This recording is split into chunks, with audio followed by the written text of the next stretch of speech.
Hello student, I am your Rubina ma'am. Welcome to our Schoolwala YouTube channel. আজকে তোমাদের সামনে একটা surprise আছে। কি জানো? আজকে যে বিষয়টা তোমাদের সাথে আমি আলোচনা করব সেটা কোনো বিষয় না। সেটা কি বলো তো? সেটা হচ্ছে এই আমরা যে জীবনে এগোতে চাই, সবাই কি চাই? সাকসেস চাই। এই সাকসেসের জন্য আমাদের কি লাগে? সাকসেসের জন্য আমাদের উন্নতি করতে হয়, নিজেদের মধ্যে ট্যালেন্ট আনতে হয়, নিজেদের মধ্যে জ্ঞান আনতে হয়। কিসের জ্ঞান? সবকিছু এই সমাজে চলার জন্য যা লাগে যাবতীয় জ্ঞান আমাদের রাখতে হয়। তার সাথে সাথে আমাদের সব থেকে বেশি যেটা লাগে সেটা হচ্ছে আমাদের কথাবার্তা। আমাদের কথাবার্তার জন্য কি ইউজ করতে হয়? ভাষা। ভালো ভাষা ব্যবহার করতে হয়। ভালো ভাষার সাথে সাথে আমাদের কিন্তু শুধু মাতৃভাষা নয়, আরো অন্যান্য ভাষা জানতে হয়। তাহলে অন্যান্য ভাষা জানতে গেলে কি করতে হবে? সেই ভাষাগুলো কিভাবে, কোথা থেকে উৎপন্ন হয়েছে, সেই ভাষাগুলোর ভাগ কি কি, কিভাবে ভাষা তৈরি হলো, এই সব জিনিস আমাদের জানতে হয়। যেইভাবে আমাদের মাতৃভাষাকে জানতে হয় সেইভাবে অন্য ভাষাকেও জানতে হয়। তাহলে এখনকার দিনের সব থেকে বেশি যেটা দরকার সেটা হলো ইংরেজি ভাষা জানা। দেখবে স্পোকেন ইংলিশের ডিমান্ড আজকের বাজারে কিন্তু খুবই প্রবল। তার জন্য আমাদের কি করতে হয়? আমরা বিভিন্ন কোর্স জয়েন করি, বিভিন্ন জায়গায় আমরা অ্যাডমিশন নিই, অনেক অনেক টাকা লাগে। কিন্তু আজকে আমি তোমাদের কাছে যেটা নিয়ে এসেছি সেটা হচ্ছে পুরো ফ্রিতে একটা ইংরেজি বলার জন্য যে কোর্স হয় সেই কোর্সের প্রথম ধাপ। তো আজকে আমি তোমাদের সঙ্গে যেটা স্টার্ট করব সেটা হচ্ছে ইংরেজির প্রত্যেকটা জিনিস, অতি ক্ষুদ্র থেকে শুরু করে পুরো বৃহৎ পর্যন্ত, স্পোকেন ইংলিশ থেকে শুরু করে ইংরেজি গ্রামারের যাবতীয় রুলস আমি তোমাদের সাথে ডিসকাস করব। যেটা আজকে আমি এই কোর্সটা স্টার্ট করছি, ইংলিশ ফর অল। তো আজকে আমাদের প্রথম পার্ট, এই পার্টটা কোথায় গিয়ে শেষ হবে জানি না, তবে আজকে তোমাদের সাথে আমি প্রথম পার্টটা নিয়ে স্টার্ট করছি। তো পুরো পার্টটা দেখতে থাকো আর জুড়ে থাকো আমাদের স্কুলওয়ালা ইউটিউব চ্যানেলের সাথে with your Rubina ma'am. Let's start.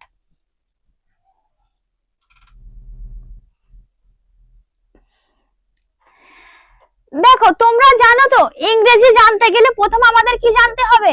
ইংরেজি জানতে গেলে প্রথম আমাদের অ্যালফাবেট জানতে হবে। আচ্ছা, অ্যালফাবেট নামটা শুনে কি মনে হচ্ছে? অ্যালফাবেট কি? দেখো, এখানে প্রথমেই কোয়েশ্চেন করা হয়েছে, হোয়াট ইজ অ্যালফাবেট। তাহলে অ্যালফাবেট কি? ইংরেজিতে জানো তোমরা কতগুলো লেটার থাকে? সেই লেটারগুলোকে কি অ্যালফাবেট বলবো? না, সেই লেটারগুলোকে অ্যালফাবেট বলবো না। একটা লেটারকে আমি অ্যালফাবেট বলতে পারি না। তাহলে অ্যালফাবেট কোনগুলো? তাহলে এ থেকে জেড পর্যন্ত পুরো যে 26টা লেটার থাকে, ওই যে লেটারের গ্রুপ, এই লেটারের গ্রুপটাকেই আমরা অ্যালফাবেট বলবো। তাহলে হোয়াট ইজ অ্যালফাবেট? তাহলে অ্যালফাবেট কি হচ্ছে?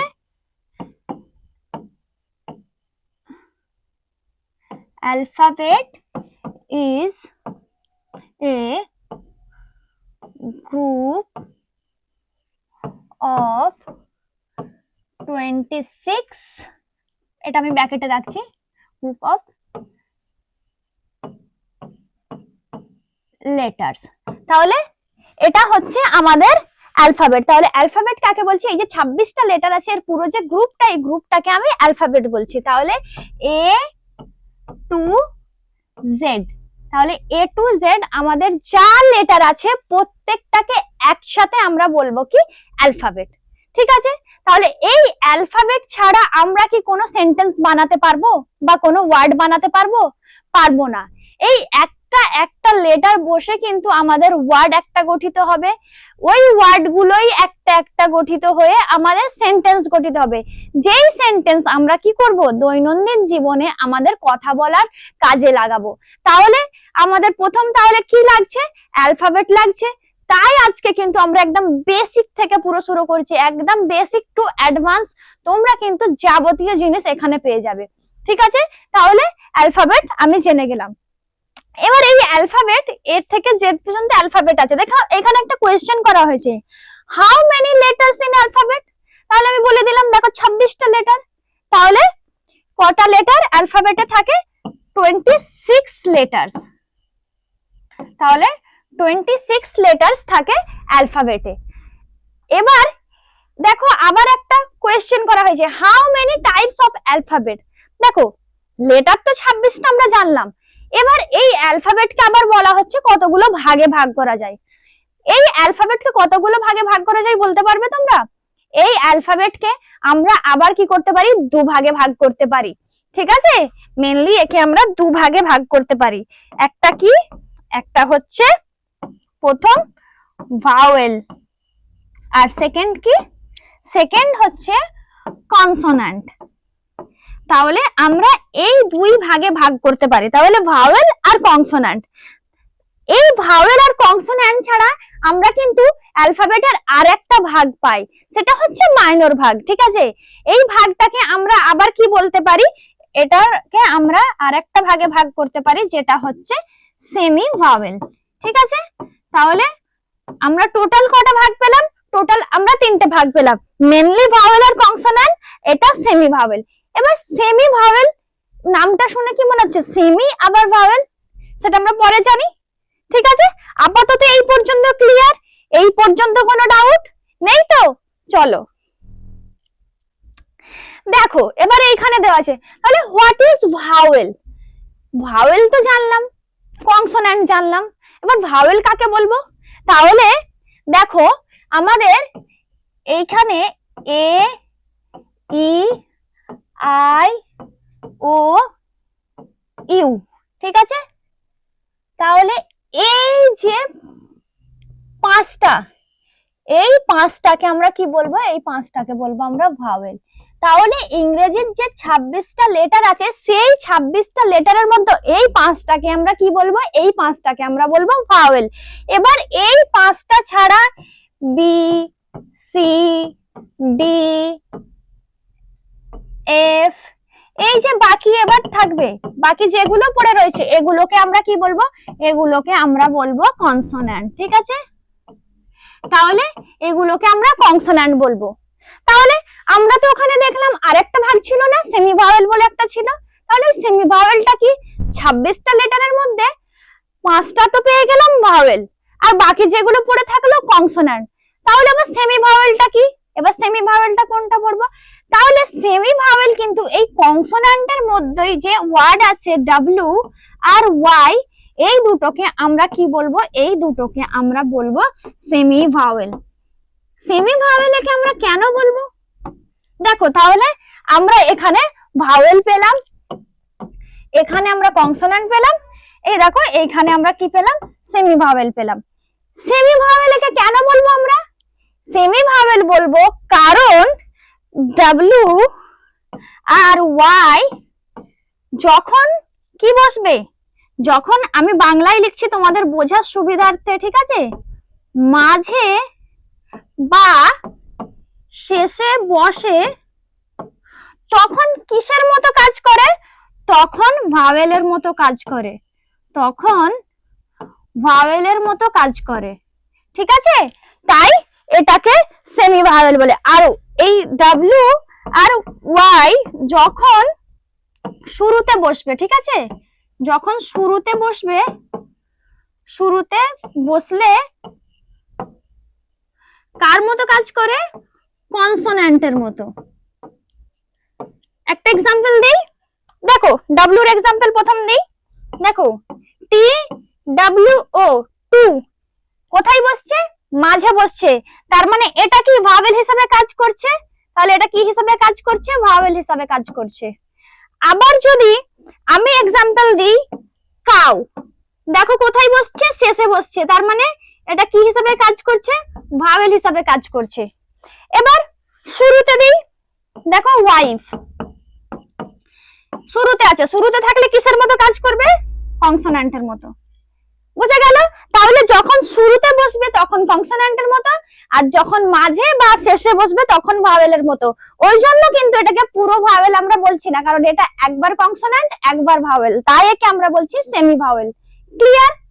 একই ভাবে যদি আমি ওয়াই এর এক্সাম্পল দিই, ওয়াই এর এক্সাম্পল দিই, দেখো বয়, ওয়াইটা কোথায় বসছে, শেষে বসছে, তার মানে এটা কিসের মতো কাজ করছে, ভাওয়েলের মতো কাজ করছে। ঠিক আছে, এটা কিসের, ভাওয়েলের মতো কাজ করছে। তাহলে এটা ভাওয়েল।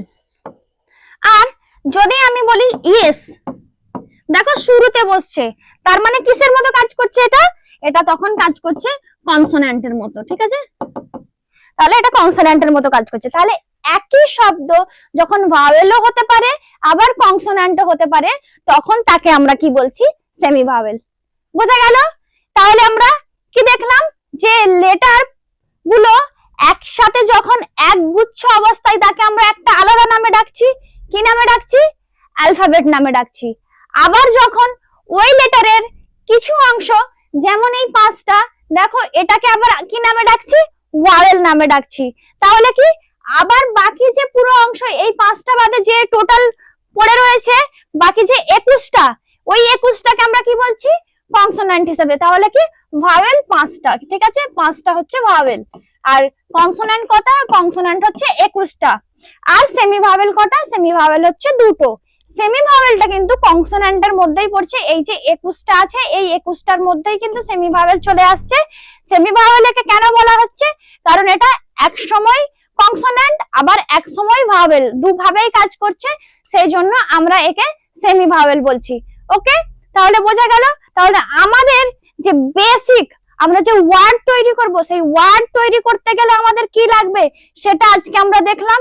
এবার ওয়ার্ড থেকে সেন্টেন্সে যাব, সেন্টেন্সের তারপরে ভাগে যাব, সেন্টেন্সের পর ভার্ব, এই সব কিছুই কিন্তু একের পর এক আমি তোমাদের কাছে নিয়ে আসব। তাহলে এই পর্যন্ত ক্লিয়ার? দেখো এবার তোমাদের সামনে আমি একটু উচ্চারণগুলো নিয়ে এসেছি। এই যে উচ্চারণ করব আমরা, এগুলোকে আমরা কি বলি? এগুলোকে আমরা সাউন্ড বলি। এই সাউন্ডের ডিটেইলস ভিডিও নিয়ে আসবো, চাপ নেই। তো দেখো এ কে আমরা কেমন ভাবে উচ্চারণ করতে পারি, বি কে কেমন ভাবে, সি কে কেমন ভাবে, এটা আমি একটু দেখিয়ে দেব তোমাদেরকে। কারণ তোমরা যখন স্পোকেন ইংলিশে কথা বলবে তখন তো তোমাদের এই উচ্চারণটা জানতে হবে, তোমরা না হলে বলবে কিভাবে? তো সেই জন্যই কিন্তু এটা আমি তোমাদের কাছে নিয়ে এসেছি, ঠিক আছে? দেখো এ, যদিও অ বা এ উচ্চারণ করা হয়, তবে এ বুক, এ ক্যাট এই ধরনের ওয়ার্ড সেন্টেন্সের সময় এর উচ্চারণ হয় আ, যা গলার ভিতর থেকে আসে এবং উচ্চারণের সময় মুখ গহ্বর ফাঁকা হয়ে যায়। দেখো তুমি যদি এ উচ্চারণ করো, এই দেখো এ, এ বলছি যখন আমার মুখটা কি ফাঁকা হয়ে যাচ্ছে, তাহলে উচ্চারণটা কি কেমন ভাবে হচ্ছে এটাও কিন্তু আমাদের মাথায় রাখতে হবে। তারপরে দেখো বি, বি উচ্চারণটা একটু জোরে হবে এবং জিহার মাঝ থেকে উচ্চারিত হবে। দেখবে তোমরা বি উচ্চারণ করে দেখো, বি, বি জোরে বলছি, আর কোথা থেকে হচ্ছে? মিডল থেকে হচ্ছে, জিভের পুরো মিডল ভাগ থেকে এটা কিন্তু শুরু হচ্ছে। সি বলে দেখো, সি এর সময় কি হচ্ছে? দাঁত বন্ধ থাকছে আর জিহের শেষ পান থেকে, দেখো সি, আর দাঁত দেখতে পাচ্ছ? পাচ্ছ না, সি, আর শেষের দিক থেকে হচ্ছে। তো এইভাবে উচ্চারণ হচ্ছে। তারপরে দেখো ডি, ডিটাও জোরে উচ্চারণ হবে, ডি জোরে বলছি। তারপরে দেখো ই, ভিতর থেকে উচ্চারণ হবে, ই, যেন এইখান থেকে উচ্চারণ হচ্ছে মনে হচ্ছে যে ই, ঠিক আছে? তারপর দেখো এফ, এফ যেন আগে থেকে উচ্চারণ হচ্ছে, এফ, দেখবে হাওয়াটা যেন বাইরে বেরিয়ে আসছে, মনে হচ্ছে যেন সামনে থেকে পুরো উচ্চারণ হচ্ছে, এফ। জিটাই কি হচ্ছে? জিও দেখবে গলার ভিতর থেকে উচ্চারণ হচ্ছে, জি, তাহলে জিটা ভিতর থেকে উচ্চারণ হচ্ছে। তারপরে এইচ, এইচটা আবার জোরে উচ্চারণ হচ্ছে, আর জি এর সামনে থেকে হচ্ছে এইচ, এইচ এরকম করে বলে দেখো, এইচ পুরো সামনে থেকে যেন উচ্চারণ হচ্ছে, ঠিক আছে? তারপরে দেখো, তারপরে কি আছে? আই, আইটা কেমন হচ্ছে? গলার ভিতর থেকে আসবে, আই, আই পুরো এরকম আসছে। তারপরে কি আসছে? জে, পুরো মাঝখান থেকে উচ্চারণ হবে জিভের, জে, পুরো যেন মিডল ভাগটা যেন পুরো গ্রহণ করে নিচ্ছে। তারপরে কি হচ্ছে? কে, কে এবং খে এর মাঝামাঝি যে উচ্চারণ সেভাবে উচ্চারিত হয়, এটাও হার্ড সাউন্ড। তাহলে কে, কেটাও কিন্তু আমরা জোরে বলি, দেখবে কেটা সবসময় জোরে আসে। এল, তারপরে কি? উপরের তালুতে, এল উপরের তালুতে, দেখবে এল, এল যখনই বলবে দেখবে তোমার তালুটা একটু স্পর্শ করবে। তারপরে দেখো এম, গলার ভিতর থেকে হবে এম, ভিতরে। এন, এন হচ্ছে দেখো জিহা উল্টে গলার ভিতর থেকে আসবে, এন, এনটা দেখবে জিভটা একটু পিছনে গিয়ে যেন উল্টে যাচ্ছে না, এন বলে দেখো, একই ভাবে আসবে। ও, ঠোঁট থেকে উচ্চারিত ও, দেখো ও এতে আমাদের কিন্তু ভিতরে কোনো এফেক্ট পড়ছে না, দেখো ও, আমার ঠোঁটটা শুধু হচ্ছে যেন মনে হচ্ছে উপরের ভাগটা খুলে গিয়ে একটু ও উচ্চারণ হচ্ছে। তারপরে পি, দেখো ঠোঁট থেকে, পিও ঠোঁট থেকে, পি, দেখো দুটো ঠোঁট আমার স্পর্শ করছে, পি। তারপরে কিউ, জিয়া উল্টিয়ে গলার ভিতর থেকে, কিউ, জিয়াটা যেন একটু উল্টে যাচ্ছে মনে হচ্ছে ভিতর থেকে আসছে। তারপরে দেখো আর, জিয়া উল্টে একেবারে তালুর সাথে ঠেকবে, তাহলে কি? আর, একবারে উল্টে গিয়ে তালুর সাথে জিহাটা কিন্তু ঠেকছে। এস গলার ভিতর থেকে হচ্ছে এস। টি ও থি এর মধ্যে মাঝে মাঝে উচ্চারণ হবে টি, দেখবে মিডিল বরাবর হচ্ছে জানো। ইউ জিহা উল্টে উচ্চারিত হবে ইউ।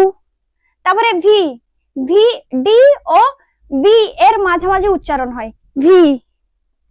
তারপরে ডাব্লিউ, দেখো ডবল ইউ উচ্চারণ হয় ডাব্লিউ ইউ, এরকম করে হয় ডাব্লিউ, ঠিক আছে, ডবল ভাবে উচ্চারিত হচ্ছে।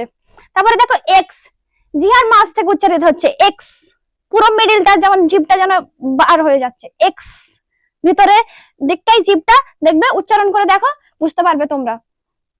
ওয়াই হচ্ছে মুখ ভরে উচ্চারণ হয় ওয়াই, দেখো পুরো গালটাকে যেন আমাদের নিয়ে নিচ্ছে ওয়াই, এরকম ভাবে আসছে। তারপরে কি জেড, এটাও হার্ড সাউন্ড, বেশ জোরে উচ্চারিত হয় জেড। জেড এর উচ্চারণ আবার এখন কিন্তু পরিবর্তন করে অনেক জায়গায় দেখবে জিও বলা হয়, ঠিক আছে।